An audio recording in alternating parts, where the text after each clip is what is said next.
Was it a conscious decision or a momentary lapse of reason? How did progress take priority over humankind? How could the desire for a modern way of life that threatens our future be considered a way of life? Could it be we are connected to all things in the universe, not the center of it? That suburbs in Los Angeles affect the melting ice caps of Antarctica. Deforestation in the Congo affects the typhoons of Japan. Now we must face the insurmountable challenges for what they really are: opportunities to reinvent and redesign. E squared, the economies of being environmentally conscious.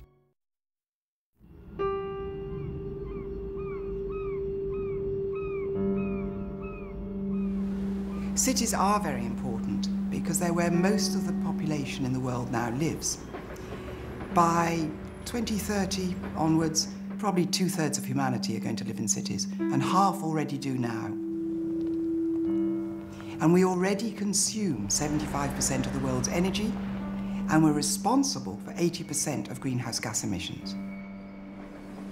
Therefore, a small change in the amount of energy consumed by cities and the amount of pollution that they cause, the amount of CO2 they emit, can make a massive impact on the climate change for the planet.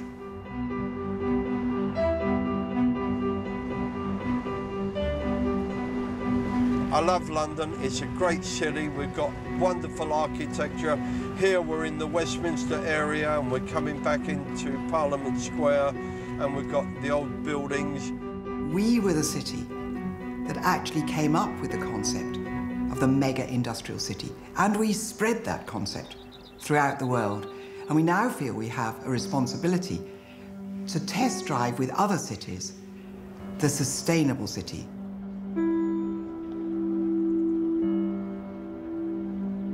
You know, we've had traffic in London since we've had the horse and carriage, and there's always been congestion, but sure, it has got worse and we've got to do something about it.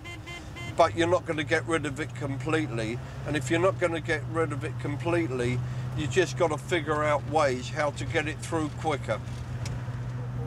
It's a daunting task. 8 million people are expected to live in London by 2025. Unless more of them get out of their cars and onto public transport, gridlock will intensify, threatening the city's vitality.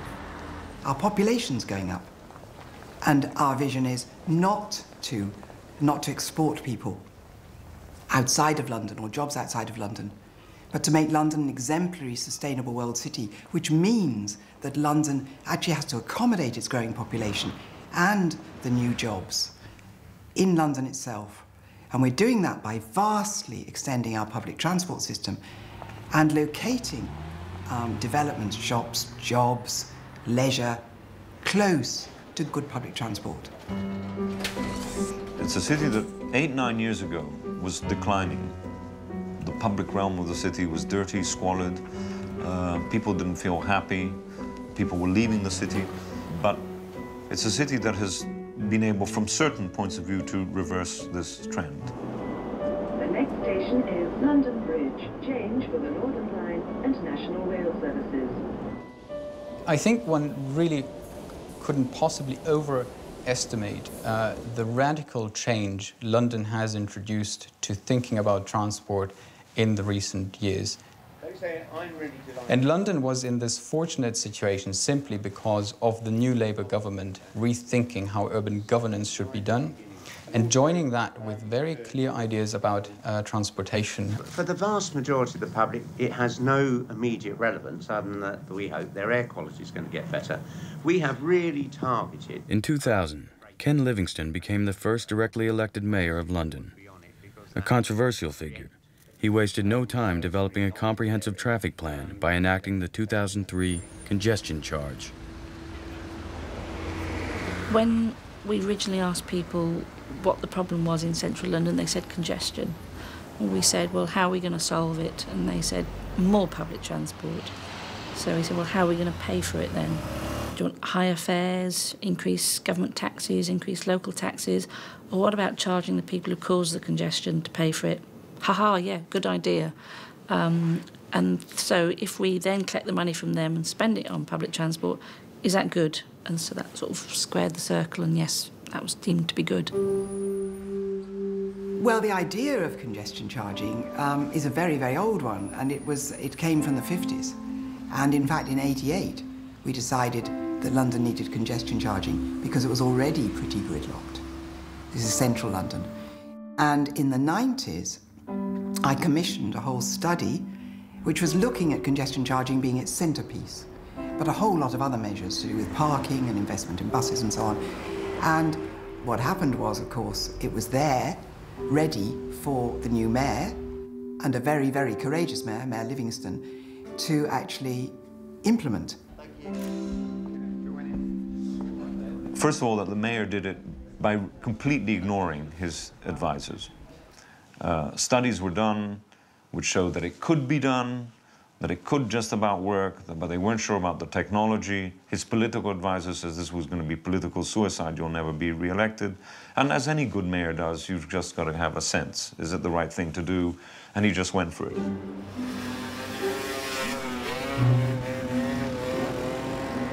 It was really the biggest political sort of struggle in the city. It was a very exciting moment. When it happened, it had just about 50% sort of agreement within the city, so it was just a very small majority, although the mayor was elected very clearly articulating his vision for this fee. Business wanted it, but it was brought in the teeth of hysterical press opposition, and not most of the population wanting it. But of course that melted away once we put it in. The initial congestion zone covered about 26 square kilometers of central London. It has since been extended to include affluent, less congested West London. On the boundary of the congestion charging zone, there are cameras, and they read all the number plates of all the vehicles that are coming into the zone and then check them against a database. And the cameras pick up sort of over 90% of people observed. So if you're coming in sort of like a couple of days a week, you'll get caught. It works in the sense that if you drive within the central area on Monday to Friday, between the hours of 7 in the morning and 6 at night, you have to pay a flat charge, and that charge is £8. Traffic was reduced by 15% and congestion was reduced by 30%, sort of instantly. CO2 went down by, I think, 16%.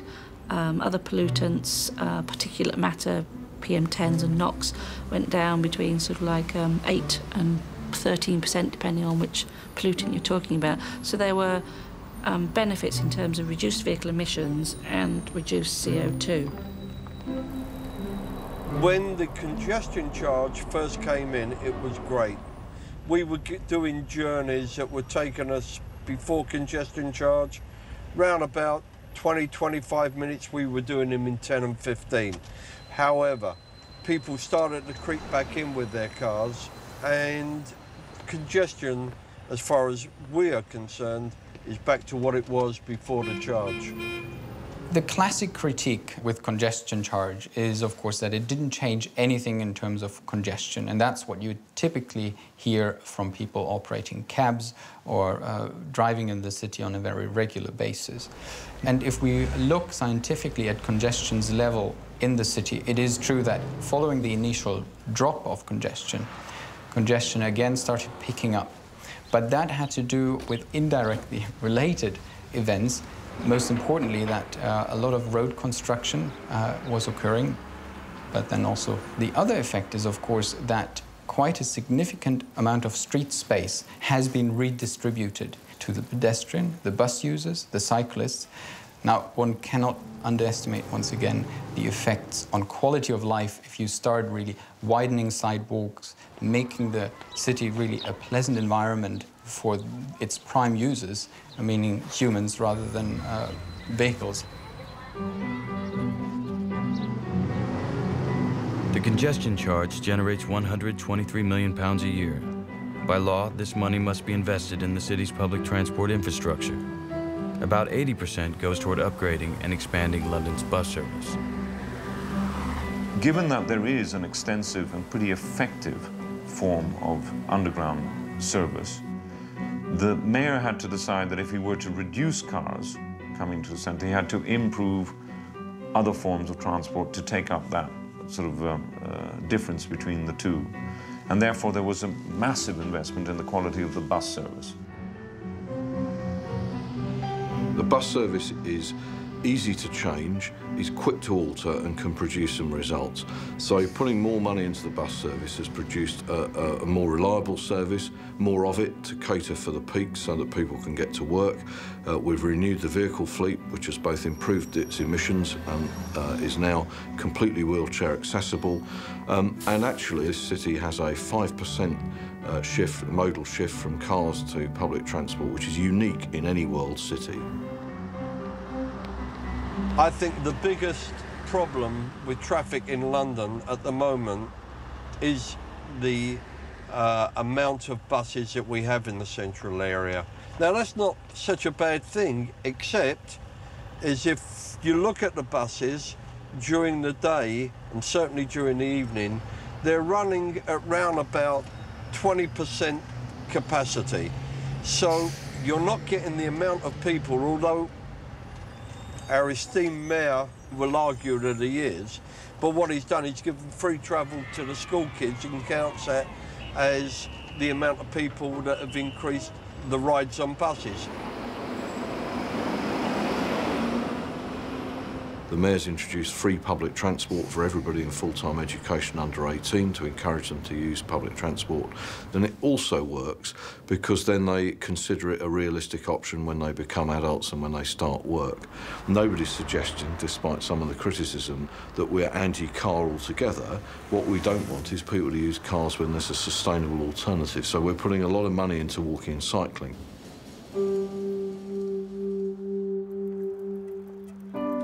The city created Transport for London to integrate all modes of transit, including foot, cycle, and river traffic, into a central body with a common transport vision. Transport for London looks at car movement and the roads, the buses, the tube, the trains, but also at cycling and walking. And that is really unique. Most transport agencies, of course, look at either one of these areas, and it has already had very positive effects within these agencies to have people talk much more closely, that in fact all of them deliver the same thing, the same good.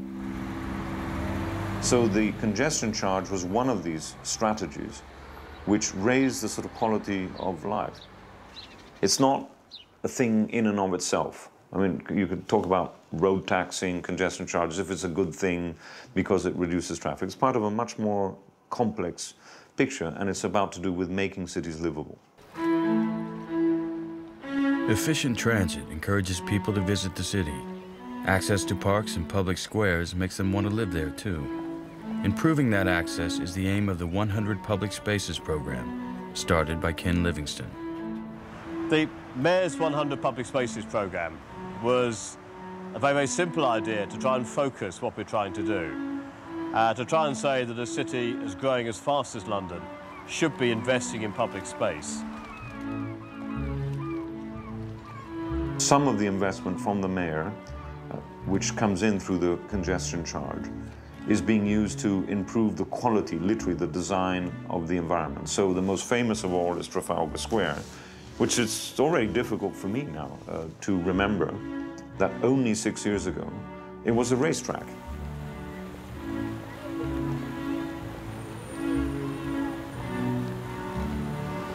It looks very simple now when you see it. We closed the road in front of the National Gallery, increased the flights of steps and paved it well. But actually it's a very, very subtle design Norman Foster carried out in order to create a far better square and a far better focus for that part of London. Here we've just come round Trafalgar Square. They've pedestrianised the north side of the square, taken out one route completely, and what have we got? 15-20 minute wait on the square sometimes because of the heavy congestion. And with the exception of one or two people who complain about the traffic being slightly slower around there, I think if you talk to almost any Londoner or any visitor, they'd see this being a huge success, an example where relatively small investments in the city can transform it really beyond recognition.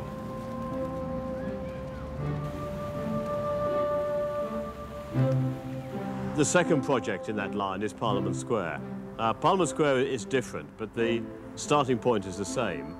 That's to close one arm of the big traffic gyratory. Now, around Parliament Square, we have, again, a collection of absolutely extraordinary buildings. Whether it be Westminster Abbey, Big Ben, the Palace of Westminster. So the idea is to create a very, very simple landscape that ties those places together. And we're quite excited that the proposals which are emerging should create a quite extraordinary transformation of a traffic island into a great, great space in the centre of London. All this is leading an initiative in many public spaces across London to not get rid of the car, but tame the presence of the car so that the pedestrian is given priority. On busy Kensington High Street, removing the metal barriers separating pedestrians from the road traffic actually reduced congestion and car accidents. Well, what we would have seen a couple of years ago, if we'd looked at down this area here, is a forest of signs, a wall of metal railings across the middle of the street, another wall of metal railings along each side of the street, and lots of signs telling people to stay out. It was an attempt to actually, through government control, to define where people could go. And it was unsightly. It slowed the traffic down, caused a lot of stops and starts, which creates more pollution. And you would have seen pedestrians vaulting railings, vaulting the railing in the middle, and then dashing across the street like scared rats. What we have now is a mediated space. What we have now is a space that actually forces the motorists, the pedestrians, and the bicyclists to acknowledge, respect, and come to terms with one another. What we need to do with the city in the future is recognize this idea of the street as shared space, and it really needs to be oriented around public transportation. And that's the model that we need to move forward into the urban century, which is the century that we're in this world now.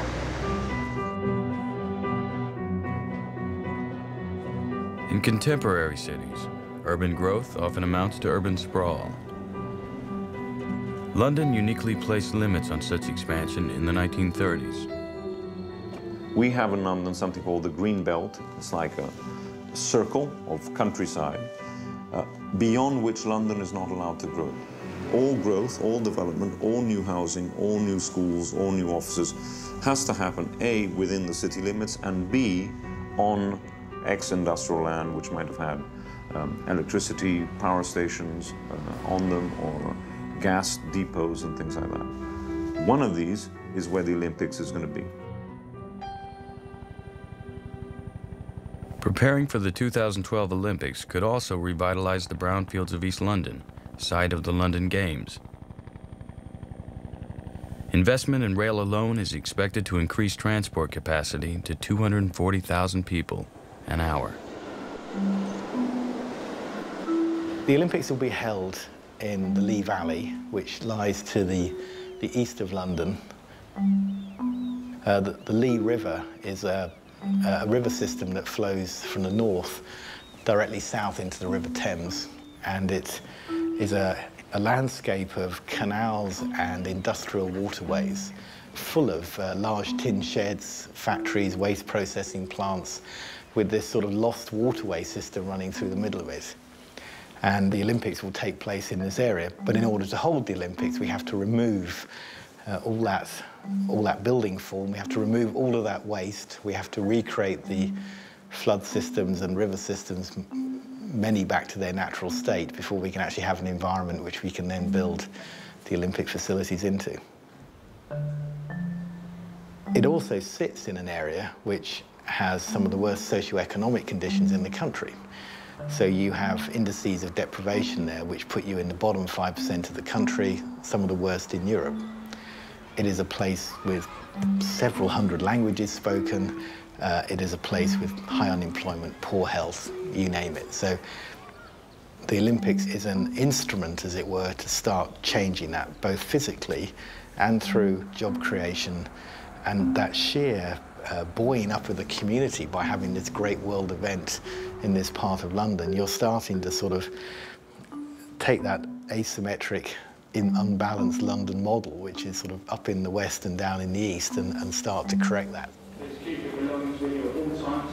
New city regeneration relies on good public transport systems. The Games relies on good public transport systems. And therefore, you've got a project here which is driven by transport both for the Games and its post-Games position. And therefore, transport and transport infrastructure became effectively the great building block of why this is where it is, and how it will operate and how it will succeed afterwards in terms of the amount of development and the types of things which will happen in that part of London. We're going to grow by 1 million people in the next 20 years, and a huge amount of that growth is going to be in East London. The growth into East London had been slow, is now accelerating. It's accelerating because the transport infrastructure's gone in. Stratford is developing as almost a regional centre outside central London, and the network of trams and buses is going in. So the transport infrastructure is there, and people will be transported into the Olympics on public transport. Train is now ready to depart. Please stand clear of the doors, mind the closing doors. The opportunity to realise the benefits of the Games are absolutely huge. So, you know, when we put sewer pipes in the ground now, or fibre optic cables, they're all being located in anticipation of what's going to happen 5–10 years down the line. I always refer to the Games cost as hardly being cost, it's investment. This is the type of expenditure you'll need to lay out in order to create these large areas of city in the future. Like the 100 Public Spaces program, the city plans to complement East London's new transit infrastructure with investment in public green space. The East London Green Grid will stitch together new and existing open space with the aim of enhancing livability beyond the city centre. The real challenge is to come up with something as a kind of simple framework to shape the kind of growth and the kind of settlements and parts of the city we want to develop. The idea of the Green Grid is to take all sorts of small park spaces, canals, waterways, tidal basins, and try and link it together and try and actually re-landscape it, enhance it, invest in it, and then manage it. So you get a network of green spaces, you get a wonderful environmental effect, you get the biodiversity we need in London, you get pedestrian and cycle routes through that part of London. But ultimately it gives people access to green space, and it enriches the communities we want to build and to strengthen there. If we look back in 20 years' time, what I'd like to see is a healthy, vibrant, safe, accessible, low-energy piece of London, a model of 21st century city development where the building blocks of sustainability are in place. We have happy, safe, contented people living, but that also it's seen as an example of how you do city development, and I hope other people are learning from it and we're doing even better in the schemes we're doing in the next round.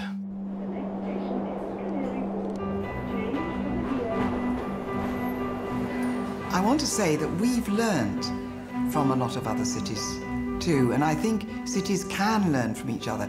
I mean, we wouldn't have done congestion charging without the example of Trondheim, which is a tiny place in Norway.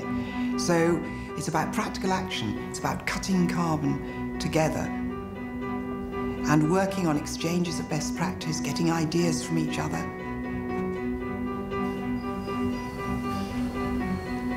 And I would like to look back and say we had a very small window of time to actually avoid catastrophic climate change. And we, the cities, working with all the other partners, managed it. For more information about E2, visit our website at e2-series.com.